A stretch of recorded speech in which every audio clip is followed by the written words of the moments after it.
Yêu Là Cưới. Quý vị thân mến, đến ngày hôm nay thì Yêu Là Cưới đã nhận được rất là nhiều sự quan tâm và yêu thích đến từ quý vị khán giả. Bên cạnh đó chúng tôi cũng mong muốn là gặp gỡ thêm nhiều cặp đôi nữa thông qua fanpage Yêu Là Cưới, cùng gặp gỡ họ, nghe những câu chuyện của họ để biết được rằng những cung bậc cảm xúc sẽ lại như thế nào trong tình yêu và họ đã chuẩn bị ra sao cho chuyện tình của mình. Em đen thui hà, còn ảnh thì lúc nào cũng trắng tươi. Đám bạn trai trong lớp á, đi đá banh chắc 11, 12 giờ trưa. Bạn cho đen lại thì mới tỏ tình yêu thành công. Và bây giờ chúng ta sẽ chào đón cặp đôi đầu tiên của ngày hôm nay. Xin mời.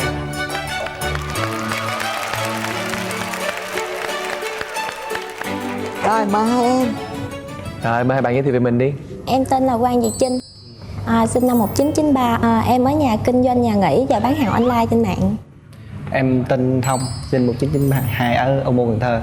Và em hiện giờ em đang làm trình dược viên cho công ty dược. Hai bạn gặp nhau khi nào?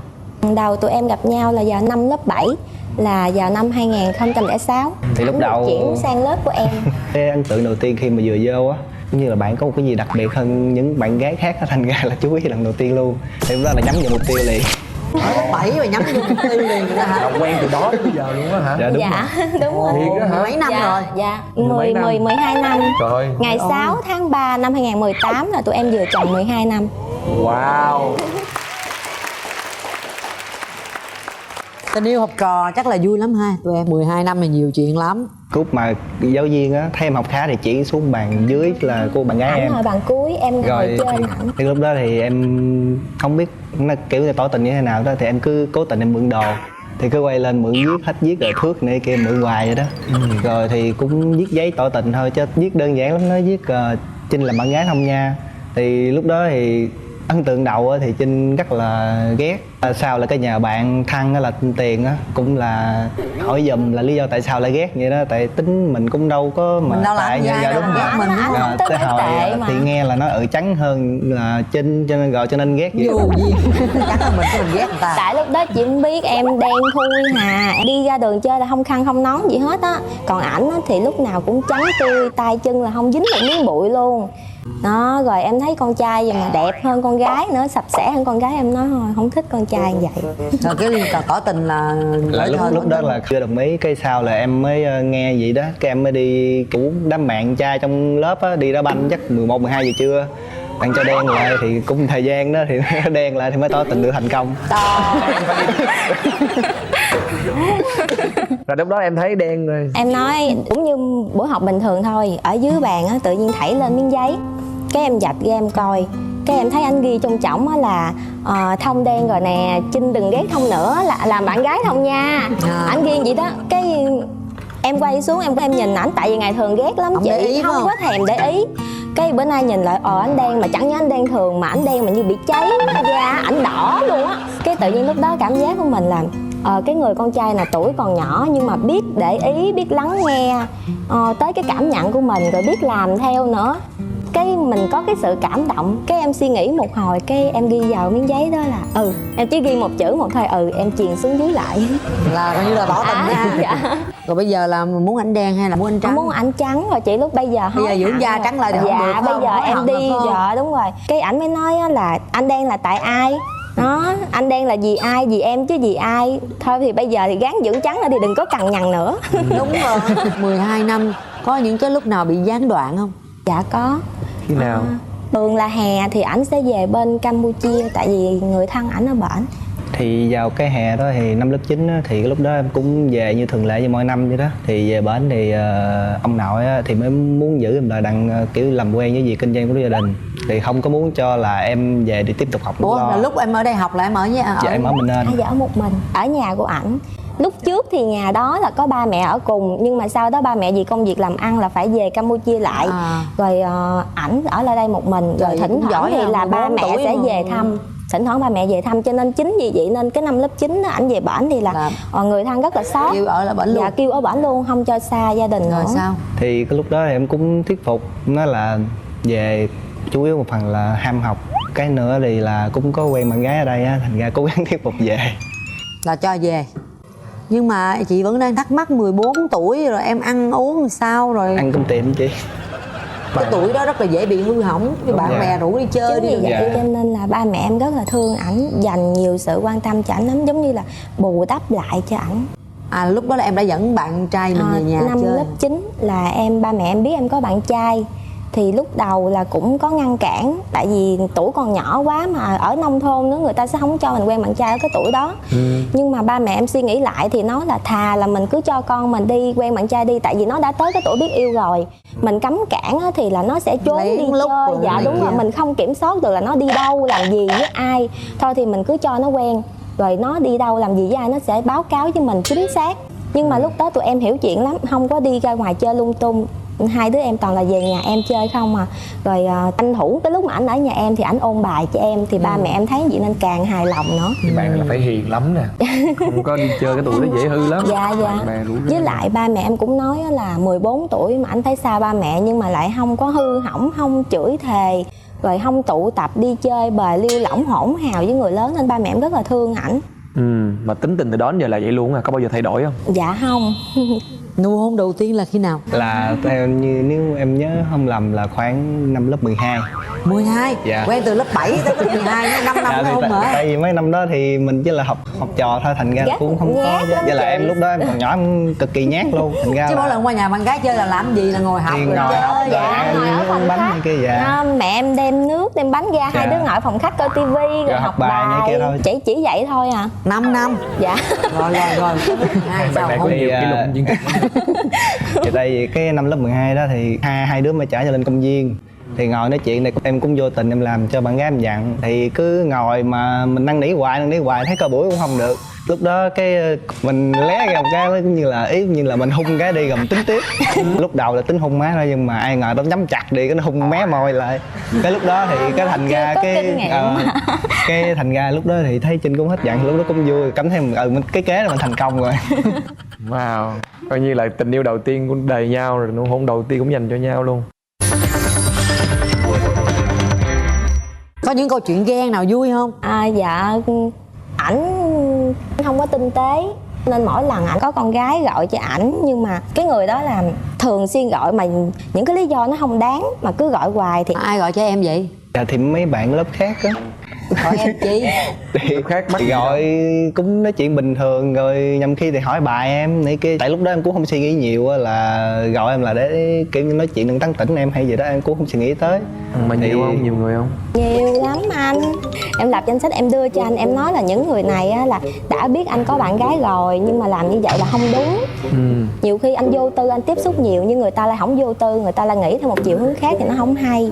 Em chỉ giải thích cho anh nghe vậy thôi chứ là không có cãi Anh nhau. có nghe lời em không? Dạ có chị, ảnh hạn chế tiếp xúc với những người mà không cần thiết. Rồi Rồi điện thoại cho khỏe. Ủa nhưng mà bây giờ hiện tại thì gia đình em ở đây hay là vẫn ở bên kia? Hiện tại thì mẹ em thì ở đây nhưng mà ba em thì vẫn còn ở bên. Ở bển nó đi Rồi làm. đến lúc nào thì em mới dẫn bạn gái em về cho gia đình Dạ em gặp? thì nhớ là hè năm lớp 10. Dạ có. Cho đi luôn hả? Dạ. Lớp 10 Xin mà cho nhiều lần lắm rồi, ba Dạ, đúng mẹ rồi. của bạn trai á, là phải gọi về nói chuyện với ba mẹ em. Dạ. Rồi phải cho địa chỉ nhà của ảnh á, là cho ba mẹ em nữa. Rồi cho số điện thoại ba ảnh, mẹ ảnh, rồi anh hai, chị dâu, tất cả người nhà ảnh là mẹ Nói cha chung em là- đều phải nắm số điện thoại hết. Mà xin cũng nhiều lần lắm ba mẹ em mới cho đi. Tại vì Dạ. nói con gái mà đi về nhà bạn trai chơi mà lúc đó tuổi còn nhỏ mà ở xa nữa, nên xin đi cũng rất là khó. Là Cả một Campuchia đi được luôn bao á. lâu? Dạ. Đi được bao lâu? Thì đợt đó như là khoảng 1 tuần. Dạ, chắc khoảng 1 Dạ. tuần. Rồi cảm nhận của phụ huynh sao? Thì ba mẹ em thì ấn tượng đầu á, thấy bạn em cũng dễ thương, như là cái người hoạt bát á, biết lễ phép như người lớn, với lại thấy công việc nhà mà có gì phụ được thì sẽ phụ tiếp, để đó thành ra là ba mẹ cũng cưng, nên cũng không có cấp cản hai đứa. Đến lúc nào mình mới tính tới chuyện hôn nhân? Ở dưới quê á, thường á, rất là nhiều bạn á, khoảng thời gian cấp 3 là thi ra trường là mọi người là đám cưới liền. Lúc đó thì ảnh cũng có hỏi em là chừng nào thì sẽ cưới, nhưng mà em nói là bây giờ mình chưa có gì hết, không thể nào đám cưới sớm được, mình phải có một cái sự nghiệp gì đó trong tay, tuy rằng nó không nhiều nhưng mà phải có. Rồi trình độ mình phải có, học vấn mình phải có. Em có giải thích với ảnh là ở cái tuổi của mình bây giờ á, mình chưa thể nào lo được cho quá nhiều người. Khi mà hai đứa em yêu nhau thì hai đứa em chỉ cần biết tới đối phương thôi, nhưng mà một khi bước vào cuộc sống gia đình thì hôn nhân thì nó khác nữa. Ở nhà em thậm chí dỗ nội dỗ ngoại ngày nào đôi khi em còn không nhớ, nhưng một khi em có gia đình, dỗ nội ngày nào dỗ ngoại ngày nào của hai bên em phải nhớ. Nhưng cái tuổi của em chưa làm được điều đó nên em muốn chưa bước vào cuộc sống hôn nhân. Thì lúc đó tụi em mới thống nhất với nhau là học xong đại học cả hai đứa là phải lấy bằng, xong rồi là mới tính tới chuyện đám cưới. Rồi sau đó Rồi bây giờ Thì bây giờ hai đứa cũng có công việc nói chung là tương đối ổn định, chứ có thể là trang trải cuộc sống được. Thì hai đứa cũng có bàn tính với nhau, thì dự định là có thể là cuối năm nay là hai đứa sẽ đám cưới. 12 năm thì dài quá, chắc là cũng hiểu hết tánh nết nhau rồi ha. Dạ đúng rồi. Cái tật xấu của nhau mình kể cho Tường với anh Quang Bảo nghe, với là mình muốn đối phương thay đổi điều gì. Tật xấu của ảnh á thì nhiều lắm. Ảnh không có sâu sắc, rồi ảnh hơi cẩu thả, không có được tỉ mỉ cho lắm. Như thường thường ta nói là sống ở đời là phải biết là thỏa mãn những gì mình đang có. Em có được một cái người bạn trai mà có thể là chung thủy với em 12 năm là đã quá đủ rồi. Em cũng không cần là phải thay đổi gì ảnh quá nhiều. Tại vì lúc trước em thích ảnh là một con người như thế này, em thích ảnh như vậy. Thì bây giờ là nếu mà ảnh cứ như vậy mà tụi em đã quen được 12 năm thì tội dạ gì em phải bắt ảnh thay đổi theo ý mình nữa. Ảnh cứ như vậy mình có thể tiếp tục được. Đối với em thì bạn gái của em hiện giờ thì có thể nói là cũng hoàn hảo rồi, nhưng mà chỉ còn cái là cái tính là hay cằn nhằn em á. Nói chung mà em làm sai, kiểu như sai một chuyện gì đó thì sẽ cằn nhằn, mà nói không có nhỏ nhẹ như là điềm đạm vậy đó, thành ra là cũng khó tiếp thu. Em nóng tính mà nói nhiều nữa. Thành ra Nãy giờ thấy nó vậy bạn đó. gái em nói chuyện hay quá trời mà. Rồi bây giờ đến với chương trình, hai bạn còn có điều gì muốn nói với nhau nữa không?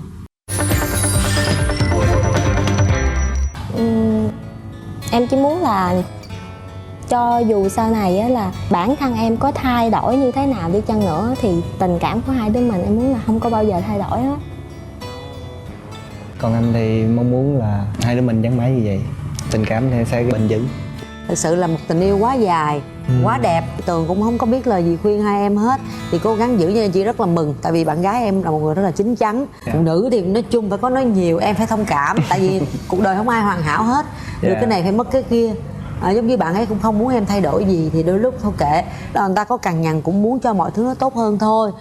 Như được nói thì nói vậy, nhưng mà bây giờ đang vui vẻ không có gì. Sau này cuộc sống chồng vợ con gia đình nó căng thẳng giống như em nói đó, nội ngoại hai bên cô chú dì thím nữa, đôi lúc áp lực công việc mệt, mà nhiều khi mình nói nhiều cằn nhằn nhiều quá thì đôi lúc nó cũng sẽ bị phản tác dụng lại.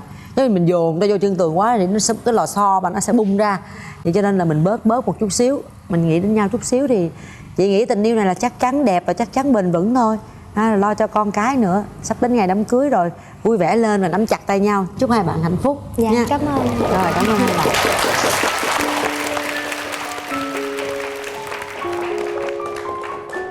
Thì 12 năm nay thì anh cũng chưa có tạo được sự bất ngờ cho em. Thì năm nay cũng nhờ chương trình thì sắp xếp cho anh, vậy nên anh cũng muốn tặng em một món quà sinh nhật. Và anh trong cái cuộc sống thăng trầm này cũng có rất là nhiều khó khăn, nhưng anh mong mỗi bước đường của em đều có anh bên cạnh và mang lại cho em hạnh phúc. Anh làm vợ anh nha.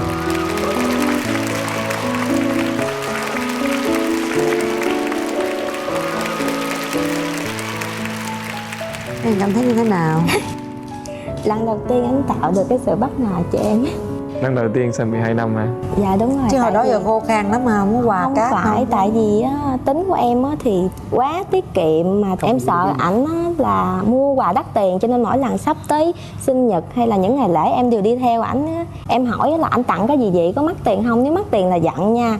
Cho nên á là không có bao giờ ảnh mua được cái gì bất ngờ cho em hết. Đây là lần đầu tiên. Rồi, chúc hai bạn hạnh phúc, nhớ những gì chị Tường nói nha. Mời các bạn tiến lên. Và bây giờ chúng ta sẽ cùng nhau đến với vòng xoay may mắn của chương trình Yêu Là Cưới. Các bạn sẽ có cơ hội nhận về cho mình một trong những phần quà sau đây. Đầu tiên là một combo váy cưới cao cấp trị giá 15 triệu đồng đến từ thương hiệu Linh Nga Bridal. Chúng tôi có một suất chụp ảnh cưới trọn gói trị giá 15 triệu đồng đến từ thương hiệu Allen. Một bộ tiệc cưới trọn gói trị giá 5 triệu đồng đến từ The Symbol. Một voucher quà tặng trị giá 2 triệu đồng đến từ Moment Baby Casting. Một thẻ xem phim 1 triệu đồng đến từ Cinebox. Và bên cạnh đó chúng tôi còn có 3 bình sữa thần thánh của chương trình Yêu Là Cưới cho các bạn. Rồi, mời hai bạn quay đi. Rồi. Các bạn thích cái nào? Cái nào cũng thích. Nào thích cái nào? Cái nào cũng Alan là thích chụp ảnh cưới phải không? Được không? Dạ. Được không? Được không? Được không? Được không? Chúc mừng các bạn đã nhận được một suất chụp ảnh cưới trọn gói trị giá 15 triệu đồng đến từ thương hiệu Alan cho hạnh phúc trọn vẹn. Chúc mừng hai bạn. Để chỉ để ý có 3 điểm thôi. Thứ nhất cao, thứ hai là đen, quá đen luôn. Thứ ba là cái giọng nói rất là đặc biệt. Nó ở trong. Và bây giờ chúng ta sẽ đến với cặp đôi thứ hai của ngày hôm nay. Xin mời.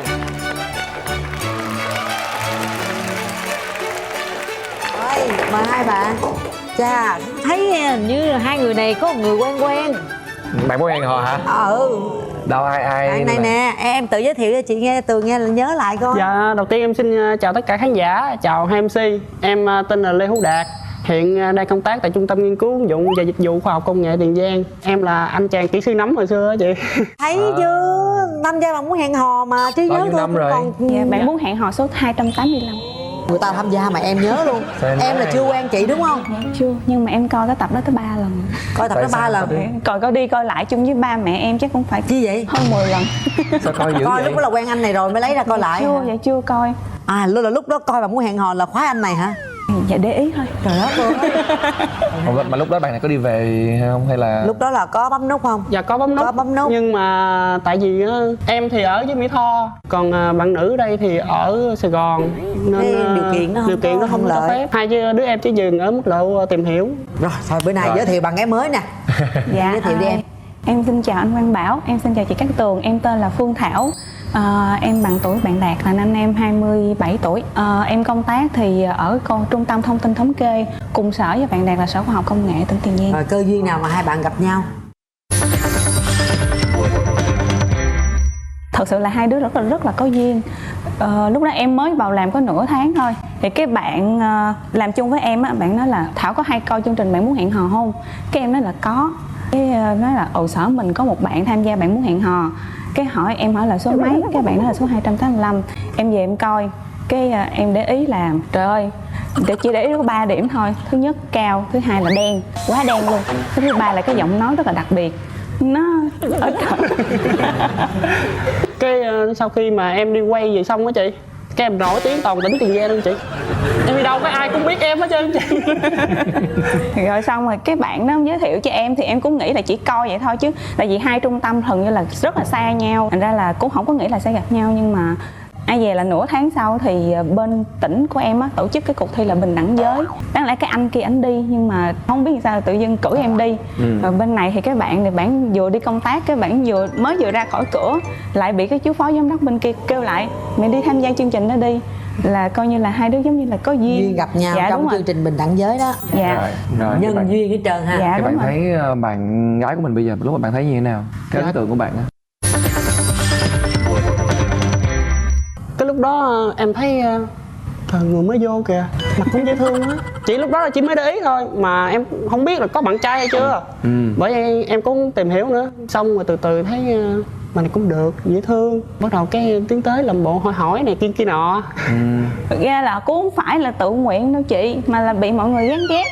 Tại vì lúc đó là tham gia chương trình xong rồi cái em cứ đeo theo em hỏi ê tham gia chương trình Bạn Muốn Hẹn Hò sao? Tại lúc đó em mới vừa chia tay bạn trai cũ. À là em cũng muốn tham gia. Dạ đúng rồi, em cũng muốn tham gia dữ lắm. Cái em cứ đeo em hỏi ủa tham gia Bạn Muốn Hẹn Hò sao dạ? Đăng ký làm sao dạ này nọ. Cái mấy anh chị cứ ghẹo thôi mày kêu nó mày bấm nút với nhỏ này luôn đi chứ tham gia làm gì cho nó ổn. Cái xong cứ suốt ngày đi theo em hỏi bấm nút đi, hai đứa mình bấm nút đi. Bấm nút gì mới được? Mà lúc đó bị dụ bấm nút mấy lần luôn đó mà em không có chịu bấm. Em Khúc cứ nào mới là chịu bấm? khúc đi hát karaoke mới chịu bấm. Vô mọi người ai cũng hát karaoke, đây ngồi có một mình là tại vì cái giọng á chị nó lạ quá kìa, là hát dở cái không có dám hát. Ngồi có một mình một chèo queo rồi cái em lại em bắt chuyện em hỏi chuyện. Cái xong rồi em hỏi là gì bạn với lại cái bạn muốn hẹn hò á, Còn không? sao rồi này nọ, cái em cũng hỏi rồi thấy nói chuyện cũng thật thà. Cái em mới nói là đưa điện thoại đây. Cái em tự bấm số Zalo, em tự add Zalo, em tự add Facebook của em vô điện thoại của bạn luôn. Là vậy là coi như em tỏ tình. Dạ không, em cua chị, em cua trước. Thì đó là em tỏ tình với người ta trước rồi. Nhưng mà người ta cũng có ý em mà người ta ngại, người ta không dám tiến Hay tới. quá, Em mạnh tự mẽ ha. em tự Thấy mở không? đèn. Phụ nữ thích đó, thấy không nha. nhau vô liền. Rồi lần nào là hẹn hò hai người đi riêng để mà nói chuyện yêu đương với nhau là lúc nào? Dạ sau cái ngày hôm đó là cái tối em mới nhắn tin là giờ anh tối thứ bảy anh có rảnh không, cái nói Cũng em chủ động nữa hả? dạ em Trời, tới sao em luôn. kỳ vậy? Sao em yếu thế vậy? Tại lúc đó em cũng tình duyên chắc chở rồi, nó có như là cái rào cản trước á chị. Chưa có mở lòng ra được á chị. Mình cứ rủ người ta bấm nút mà thằng người ta chủ động. Đúng không rồi hả? chị, rủ người ta bấm nút mà không chịu chủ động, cái xong rồi em mới nhắn tin là thứ bảy này anh có rảnh không, cái ảnh nói là thứ bảy này anh về quê rồi, thôi thứ hai đi. Cái em nói thứ hai có chắc không vậy, cái nói chắc thứ hai đi. Cái sáng thứ hai em lại nhắc em lần nữa, em nói là thứ hai chiều thứ hai 5 giờ nha. Cái chiều thứ hai nói chiều thứ hai anh bận đi nhậu với mấy anh bên đoàn thanh niên rồi, thôi 7 giờ đi. Trời ơi. Rồi 7 giờ cái thôi em rước anh đi, anh lỡ uống gì bia anh xỉn rồi. Trời ơi. Thôi Trời, nó có gì kỳ vậy? em phải chạy xe xuống cái đứng ngay cột đèn đỏ đợi em, cột đèn đường chứ, đứng ngay cột đèn đường xong đợi em. Cầm theo cái nón bảo hiểm. Cầm cái nón bảo hiểm Đứng đường đúng luôn. Dạ rồi xong em lại em rước rồi chở đi chơi. Chạy đi chơi suốt buổi luôn. Dạ đúng rồi, xong rồi chở về nhà nữa. Trời ơi. Ủa em cũng đâu có đẹp lắm đâu. Đợt này về anh sẽ tiếp tục nổi tiếng Tiền Giang nữa cho coi. Trời ơi mà sao là vậy? Cô này mê trai nè. Đâu có đâu chị, tại giống như tình yêu sét đánh vậy chị. Cái xong rồi em sau đắm cái em buổi chết. đi chơi nó về dạng giống như là cảm động hay sao á chị. Bắt đầu lúc đó mới chủ động. Đâu kể một cái chuyện nào em chủ động lấy lại phong độ chị nghe coi. Em chủ động nha. Nắm tay hay là Câu chuyện hôn nào nhau gì đó. hôn nhau nụ hôn đầu tiên ai chủ động? Em chủ động với chị. Rồi hôn nhau sao đâu? Cái bữa đó em cũng lựa một con đêm nào trăng sáng á chị. Cái em dẫn ra ngoài bờ kè. Lúc đó bờ kè Mỹ Tho mới xây chị, nó rất là đẹp. Nó tới dẫn khui ra hả chị? bờ kè mà cái đầu cái em nói hỏi em cũng quen một hai người rồi, vậy em có biết hôn không vậy? Cái Thảo nói biết không biết anh, cái vậy là hai đứa em hôn nha. Ủa vậy là em không có biết hôn hả? Không, mà thật ra là bạn Thảo không biết hôn. Hỏi người ta biết hôn để thử là coi là biết hôn không á, để ý là mai mốt là hôn nhiều hơn nữa á chị. Mà ai về ở đâu là Cái nụ hôn cái xong rồi nó bị lỗi rồi xong rồi vài bữa sau cái tập Hôn mà cũng bị lỗi. lỗi hả? sao? Bị lỗi chỗ hả? nào? Cao quá còn em thì lùn quá, cái xong rồi nó có tốt nha. Rồi xong rồi vài bữa sau rồi bắt đầu Lại, từ từ rút lại, kinh nghiệm. rút kinh nghiệm lại là giờ. Mới vô. Dạ Kiếm cái bậc thềm đứng lên. dạ đúng rồi. Không có Lúc đó em quỳ xuống cho anh. Em quỳ xuống. Có những câu chuyện dở khóc dở cười nào với hai bạn nữa không? Em cũng không có tiếp lãng mạn lắm, nhưng mà em thấy cái tình duyên của em chắc chở á. Cái em nghe đồn á là nếu á mà mua một chiếc nhẫn á mà đeo vừa ngón tay út á, mình đeo đến khi nào mà mình cảm thấy mình thương một người nào đó, mình tặng cho người đó. Mà nếu mà chiếc nhẫn á đeo vừa vào cái ngón tay áp út á thì hai người sẽ ở với nhau mãi mãi. Cái này em mới biết. Mua nha, về mua nhẫn đeo nha. Mời đeo liền chiếc nhẫn đây cho tôi nha. Để em. Và bắt đầu cái 1 tháng sau thì em mới tặng bạn Thảo một chiếc nhẫn. Cũng rất may là đeo vừa vào ngón áp út luôn chị. đâu có tặng đâu mà Em tự lột hả? em thấy cái nhẫn đeo trên cái ngón tay út á, em kêu anh cho mượn cái nhẫn này anh. Tại lúc đó em cũng không biết cái truyền thuyết đó thôi, cái em nói thôi không có được. Cái xong á Biết cái đâu. dạ cái xong em cứ nói thôi đưa đây đi, đưa đây đeo thử. Em lấy ngón tay em giật cái xong em đeo vô tay. Vừa luôn. Dạ vừa luôn, lấy luôn. Tại em sợ chị, nếu mà lỡ đeo không vừa còn sao? Ừ. Rồi mà em thấy đâu vừa thôi. Được Để nha. luôn. Là để luôn không tặng em tặng luôn đó. cái nhẫn nó đeo vô tay em cái xong rồi khoảng tháng 1 năm 2018 là mới đây nè, là tụi em đi Đà Lạt chơi. Thì bạn dặn là đeo cái nhẫn hay là chụp hình cho đẹp. Cái em cũng đeo vô. Tối bữa đó là bắt xe về là 8 giờ là bắt xe về. Thì 6 giờ là hai đứa đi chơi. Cái lúc đó em tìm cái bông tai mà em tìm ngoài không ra, tại em có thói quen là em ngủ thì em phải tháo ra, tháo bông tai, tháo nhẫn, tháo hết tất cả để lên bàn. Cái xong rồi lúc đó em tìm hoài mà sao không thấy chiếc nhẫn đâu hết. Em nói anh ơi sao em tìm không thấy chiếc nhẫn đâu, em lục hoài rồi mà không thấy. Cái nói thôi giờ em đi trước đi, rồi chút xíu nữa khoảng 7 giờ mình về mình tìm lại. Hai đứa đi xong rồi hai đứa về cái lại lục thêm một đường nữa mà không thấy, vừa lo vừa sợ cái là khóc. Bạn này á, bạn cứ dặn em là em phải giữ chiếc nhẫn nha, em đừng có làm mất, em làm mất là anh giận em luôn. nhưng mà bạn không có giận em mà bạn lại ôm em, bạn an ủi em rất là nhiều. Bạn nói thôi mất rồi thì thôi, coi như là anh bỏ những cái đó để anh bắt đầu mới lại với em. Anh sẽ mua tặng cho em một chiếc nhẫn khác đẹp hơn.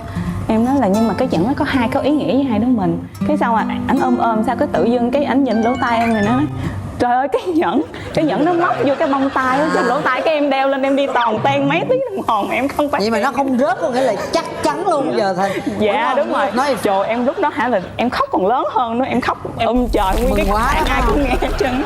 ta nghe ta tưởng đâu tưởng mà. Tưởng em làm gì không à? Rồi nãy giờ vui không có niềm quen buồn tới không? nay là bao lâu rồi? 4-5 tháng thôi à. 4-5 tháng thôi hả? Dạ đúng rồi. Gì mới yêu nhau 4-5 tháng mà hả? Dạ. Nhưng mà cái cảm giác mà tụi em đến với nhau là vừa có duyên nè mà vừa rất là hiểu nhau. Có kỷ niệm buồn không hay là Dạ, vui sao? cũng có chị. Buồn nhất thì có lẽ là cái lúc mà mới vừa bắt đầu á. Lúc đó thì em không có ý nghĩa là em sẽ quen người bằng tuổi. Thành ra khi mà bắt đầu quen cái bạn này em chênh vênh lắm. Rồi xong mà em lại suy nghĩ, xong em nói thôi hay bây giờ tình cảm của mình chưa chín mùi thì thôi mình chia tay sớm đi. Bạn đồng ý không?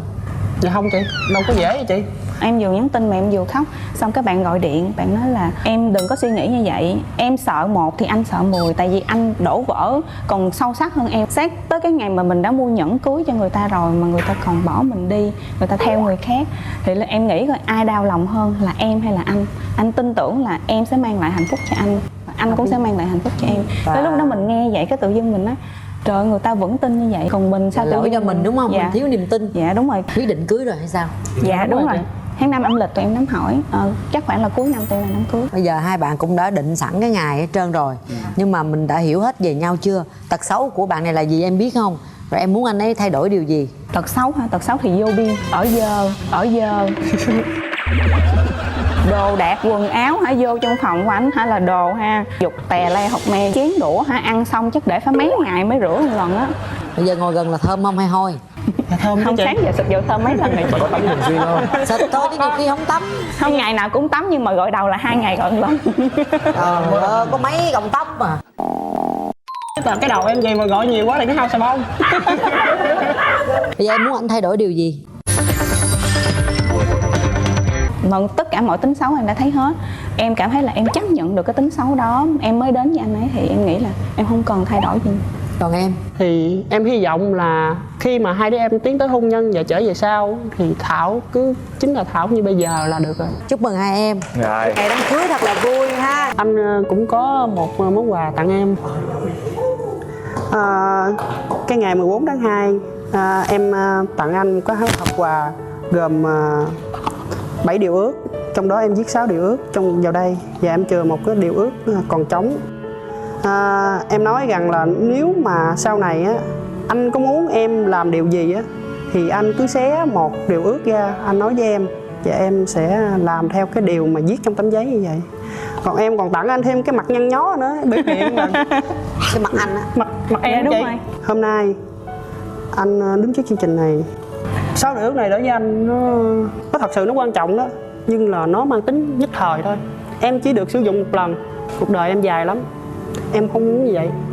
Em xin viết vào đây cái điều thứ 7 em muốn tặng cho bạn gái em. Đây là một phiếu quà đặc biệt có giá trị trọn đời. Anh muốn nói với em như vậy: sau này dù có sang hèn, nghèo khó, hay dù có ốm đau bệnh tật, hay em mọc ốm gì đó, anh không biết, nhưng mà anh chỉ cần em bên cạnh anh và dành hết tất cả tình cảm cho anh. Anh rất là yêu em.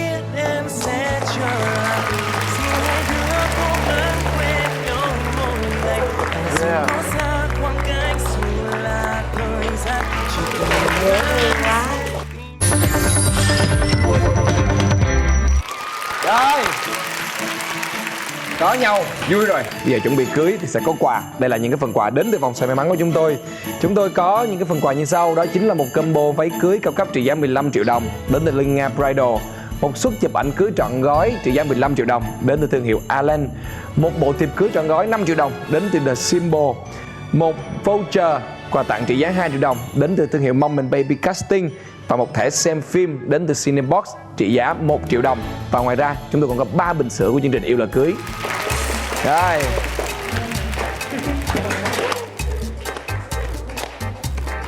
Và các bạn sẽ nhận về cho mình một phần quà, đó chính là một combo váy cưới cao cấp trị giá 15 triệu đồng đến từ Linha Bridal. Xin chúc mừng hai bạn. Chúc mừng nha, có váy cưới mặc rồi. Cảm ơn chương trình rất nhiều ạ.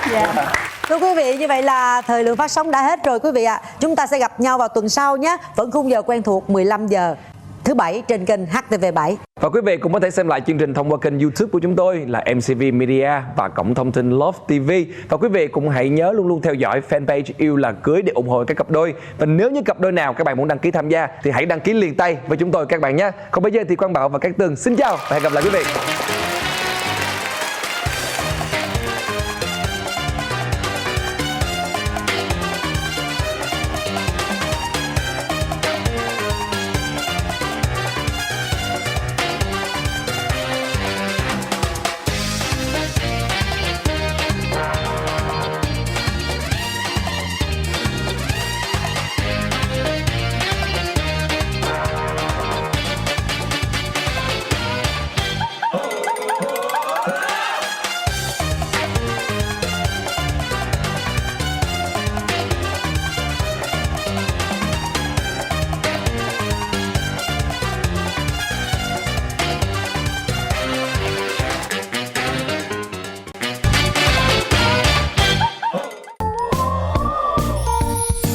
Yêu Là Cưới.